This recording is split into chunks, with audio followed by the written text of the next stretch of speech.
माहिष्मती विधानसभेच्या तिकीटसाठी पत्या इच्छुक असल्यामुळे तेथे जनसंपर्क प्रस्थापित करण्यासाठी पत्या माहिष्मती विधानसभेच्या कार्यक्षेत्रात पोहोचला।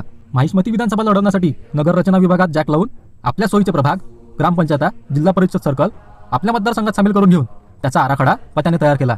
तत्कालीन माहिष्मती साम्राज्यातील पूर्वजांनी कालकेयसारख्या क्रूरांचे आक्रमण रोखण्यासाठी भल्या मोठ्या दरवाजाची निर्मिती केली होती। पत्या माहिष्मती मतदारसंघात प्रवेश करताच तेथील जनतेने भले मोठे दोन हत्ती पत्याच्या स्वागतासाठी उभे केले होते। मतदारसंघातील पत्याचा ताफा दिसताच विद्यमान आमदार असलेल्या भल्लालदादा देव हे आपली फॉर्च्युनर सोडून माघारी परतले।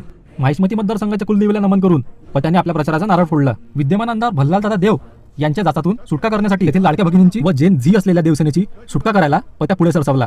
माहिष्मती विधानसभेचा आमदार बनल्यावर विद्यमान आमदार भल्लालदादा देव याच्या घरासमोरून विजय मिरवणूक याच रथात काढायची असा उपदेश पत्याने कार्यकर्त्यांना केला। अँटी इन्कम्बन्सी फॅक्टरचा विचार करून विद्यमान आमदार भल्लालदादा देवने आपल्या प्रचारावरील खर्च वाढवला। माहिष्मती विधानसभेच्या आमदारकीचे सिंहासन पत्या द वर्सटाईल यांना आपल्यावर बसवून घेण्यासाठी आतुर झालेले होते। शेवटची आचारसंहिता लागल्यामुळे पत्याने